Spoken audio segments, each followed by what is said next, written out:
Incidentally, Mr. Lincoln was here on the Virginia Peninsula in May of 1862. Today, the press conference, as far as we are concerned today, the date is going to be May the 11th, 1862. Set your minds back, ladies and gentlemen, the President of the United States.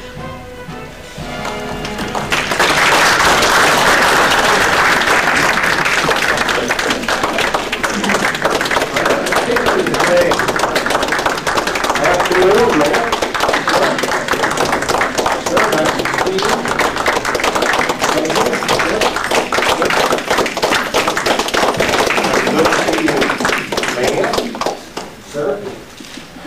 Oh, there, young man. Man, nice to see you. Sure. You're a big one. Nice to see you. Kevin, nice to see you. Sit down. Afternoon. Wednesday last was my last public opinion bath at the Executive Mansion, and I welcome the opportunity to address you here today at Hampton Roads. Most kind in your generous welcome of me, and I do appreciate that. Accompanying me today is, excuse me, my eyes are not as good as they used to be. And fortunately, I'm still with my spectacles from Bloomington, Illinois, back there that day from the anti-Nebraska convention. Accompanying me today from General McClellan's staff is Captain Carson Hudson, who you met. We have Billy Rose from the Pinkerton Agency. And we have Lieutenant Brown from the USS Octorara. And we have Lieutenant Grimes from the USS Roanoke. And we appreciate that. Now, upon my arrival, I would just like to update you on what I have found to be present here at Newport News. Since my arrival here on the revenue cutter Miami, Secretary Stanton and Secretary Chase accompanied me here. I have now learned with great satisfaction General McClellan is moving to Richmond.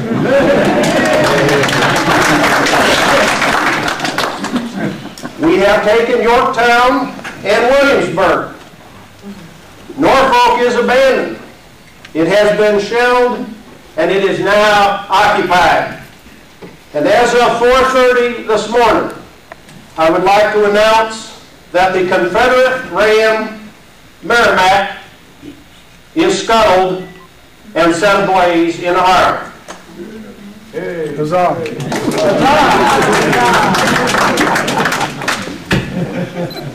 Also, I would like to note past events from the previous months. New Orleans has been taken and occupied by General Butler. Fort Donelson has fallen. And I would be remiss if we did not take time to remember the awful loss at Shiloh.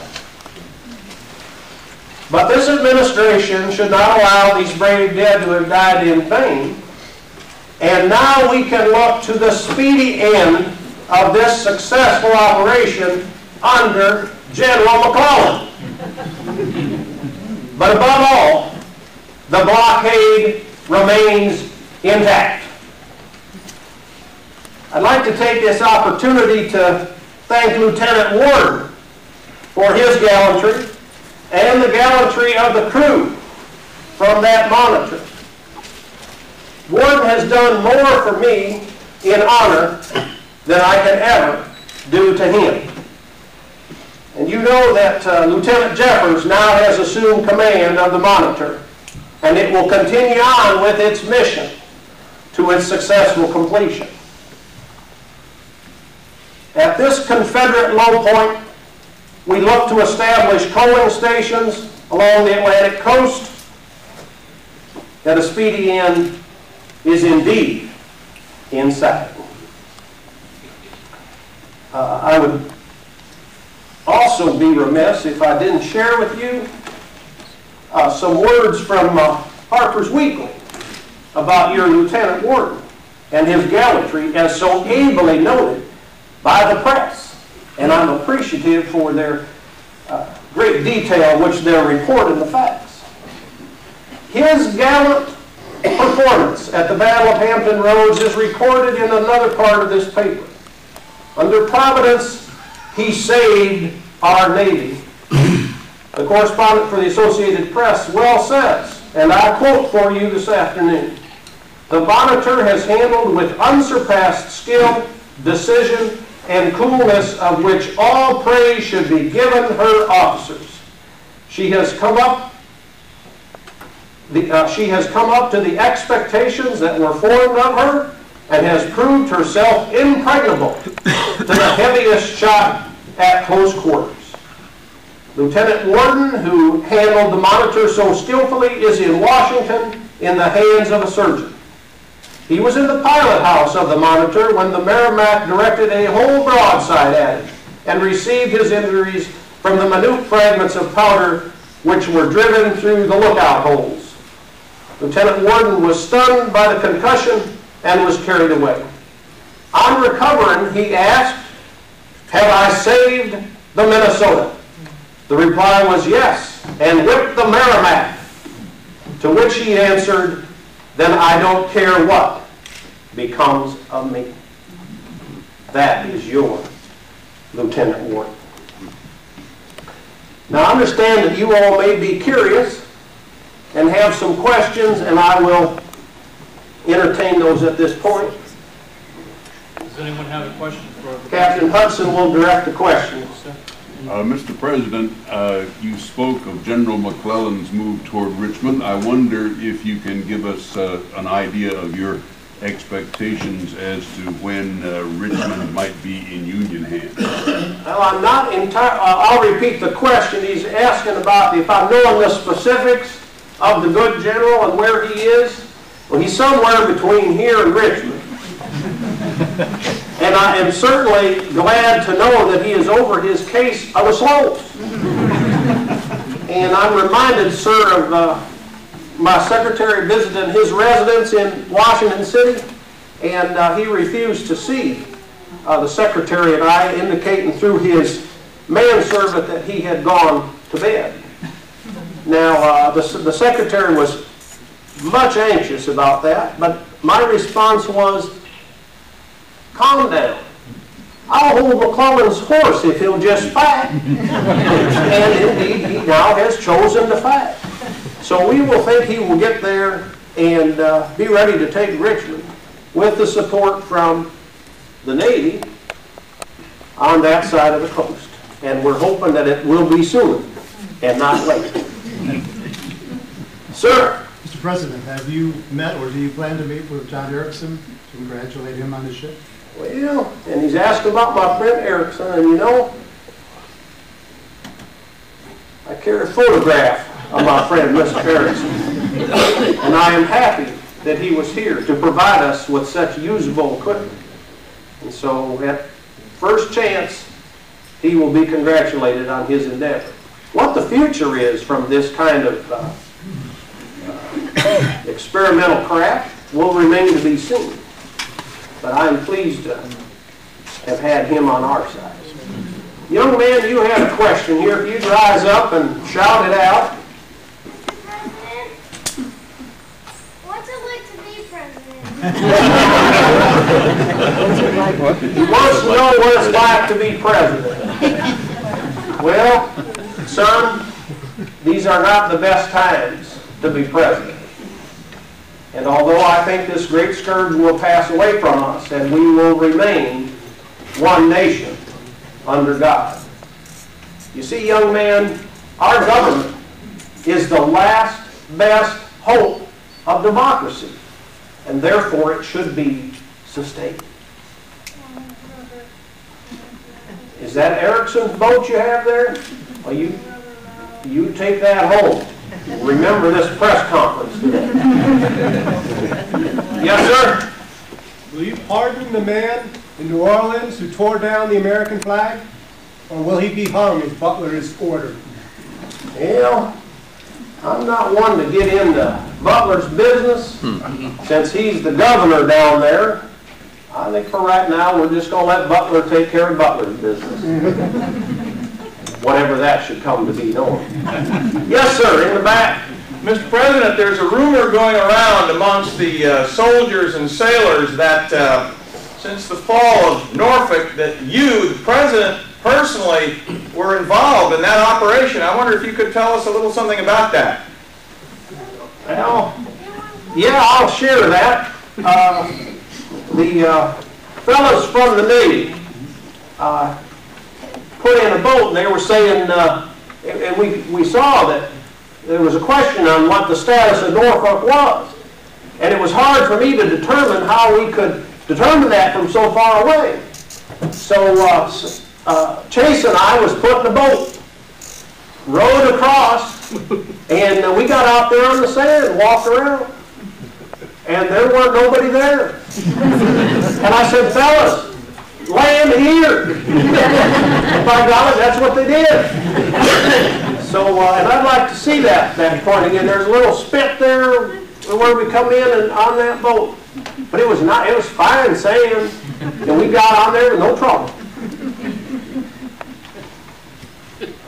Yes, sir.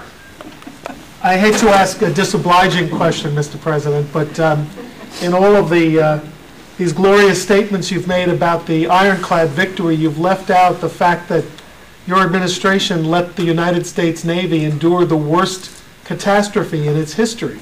And I don't hear anything from the administration or from you, sir, about the devastation that the Congress and the Cumberland endured, and about the lack of preparedness for the Confederate technology that was unopposed in Hampton Roads for a full day. I wonder if you'd like to take credit for that as well, Mr. President. I have been engaged in previous assemblages, as the one we have here, by my fine friend from New York. And I do not disparage him in his question, as indeed this is another one of my public opinion bads. So, sir, let's go back and look at the facts. We had asked John Erickson to produce a vessel as asked for in less than 100 days, which he did. And in the first trials, up there at the leaving the dock, it slipped back and forth and had some steerage problems, but they were corrected immediately. And upon knowing that that vessel could engage the Merrimack, it headed south as quickly as possible. Not quick enough to overcome the loss of which you speak. But the blockade is now still in effect and never wasn't. So the sacrifice of our fine sailors of the United States Navy will go down in the annals of military history as a part of the greatest navy in the world. So we recognize their sacrifice, and we honor them by maintaining the blockade. And so I appreciate the tenor of your question and hope that you find my answer satisfactory. I would be remiss if I did not recognize a good friend, Mr. Wells, seated next to the reporter from New York. And I would ask you to recognize Mr. Wells.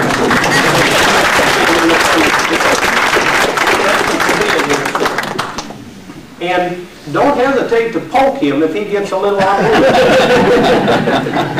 Yes, sir. Sir, I understand that while the battle in Hampton Roads was actually in process, the news of it got back to Washington and caused some concern. And I wondered if you could describe the reactions of your cabinet, particularly Mr. Stanton, Well, while that happened. And Stanton, he's asking about Secretary Stanton consternating like an old woman there around the executive mansion because the Merrimack had sunken the previously mentioned ships by my friend from New York. And that is true, and we did have a sleepless night. But you would have thought the entire Confederate Army was coming up on boats and going to enter Washington City. And he stood and carried on and kept looking out the window. And like some boogeyman was ready to jump out. But we saw the next day, and in fact, it was not coming north. But there was much consternation. But as I have said, this administration now enjoys the victory of the Monitor here at Hampton Roads and the sacrifices that took place. We honor. Yes, sir.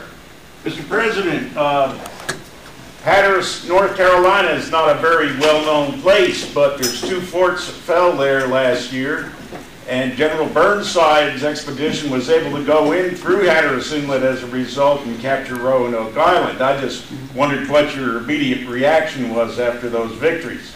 Well, we suffered from the embarrassment of First Manassas. And so now I think we're owning back to the fighting strength of the United States military. And now the need for those coaling stations that I mentioned previously, there's a big gap of space between Florida and up around these parts. And it doesn't make sense for ships to be going one end to the other. So we'll use those spots, and I'm going to keep my eye on Burnside. He fights good. And I'm sure he will be useful to this administration. And so with the establishment of those coal stations, I think we will continue to find this speedy end. Yes, ma'am. Mr. President, thank you so much for appearing today. I have a son who is stationed here on the peninsula with his New York regiment. He is talking, I received a letter from him yesterday, and he's talking about marching and putting up tents and marching and putting up tents and worrying about when the next battle will be. My question is, are you going to have a chance to talk to any of the soldiers who are here? When you get back to where the general is, could you please make inquiry for me as to what we're going to be? I'm indebted to those soldiers and value opportunities to have them present, to speak to them. And if the opportunity arises, I am more than happy to be able to do that. And Captain Hudson can make that happen, since he's a part of the general staff, and I do not want to delay you anymore, since the general is on his way to Richmond, and you should be there to help him along. And I do mean that as earnestly as I have ever said. Please help the general along. Yes, sir. Why was General Grant surprised at Shiloh? Why did he have to be saved by Buell? And why do you keep such a fool in command? Now he fights. And he's doing some things out west that need to be done. And if he let his drawers slip a little bit, then I think we can be forgiven to a point. But as long as he's willing to continue to fight. But we'll keep an eye on that. But the Shiloh will go down as a dark mark. But I think there's other opportunities for that general. But at least he fights. Yes, sir? I had a second question. Rise up. How did John Erickson get at the idea of building the Monitor? Well, he's talking about my friend John Erickson's idea of building the Monitor. He's, sir, what you call a engineer. So he's about thinking of ideas that are different. Now, we had gotten intelligence that the wreck of the Merrimack had been put back together by the Confederates. And so that's why we'd asked for a ironclad boat to fight that Merrimack. And so Erickson, in his mind, intelligent man that he is, come up with the idea. And you, sir, should be most grateful for his contribution. Well, you call it the Virginia. If I ask your apologies, I'm just going to keep referring to it as the Merrimack. And we can get along because now it sits up by Coney Island smoking. And I'm planning on leaving, and if you be sure those details are taken care of, I will be going back to Washington City this very evening, and I'd like to just take a look at Coney Island to see the smoking hulk of that monster that we finally put out of commission. You have time for one more question. Very good. One more question from the very back. Mr. Zimmerman? Yes. You and I had spoken earlier in the day. Well, I'm just concerned. And then I'll go to this gentleman's question. I wanted to include Mr. Zimmerman. He's a very influential man in these parts, and I would like his opportunity to have his question. Well, you are the president, sir. Thank you, Captain. Go ahead, Mr. Zimmerman.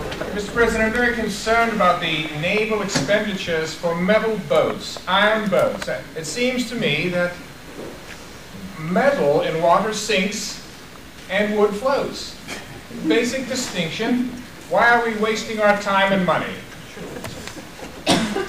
Well, if the Confederates are going to continue to put their iron boats in the water, we will do likewise. I would also remind you, sir, that those expenditures are allowing us to be successful in the West, on the Tennessee, and on the Mississippi. So as long as that will continue to provide positive results for this Army and this administration, we will continue to support such engineers as Erickson in the design of such monitors, if you will, just to scare them, if anything, down south. And sir, last question. Yes, Mr. President. I understand that you are the only standing president to ever hold a U.S. patent. Would you mind telling us a little bit about it? Well, that's, as I'm recollecting, number 4749 from the 1840s, not that I have any pride in recollecting that. And I was a boatman from way back out in Illinois, mostly flatboats in those days, which would get hung up on the shoals. And I thought if we had a way to lift them up, much like some of the action out here in the harbor where the fellas got bogged down, we needed to raise them up and when the low tide came in. So I've always been interested in inventions, and of course, and I gave a fine speech out in Milwaukee in '59 about agriculture, the uses of manure, and understanding how seeds grow. Now, some of my political friends said, Lincoln, you are not much of a lecturer. Maybe you need to stick in politics. So I guess they was right, but I'm interested in the inventions and such. And so when Erickson's model was presented, I took a good long look at it. It reminded me of the girl who stuck her foot in the stocking and she said, I think something's in it. And so that's my background in looking after that. And I'm very pleased that you would recall that I hold a patent, and I'm honored to continue that. You have been a most kind audience, and I'm appreciative of your attention, and I am loath to close, but I say to you, let us go forward with the lamp of liberty burning in our bosom, that this country can again be one nation under God. Thank you very much.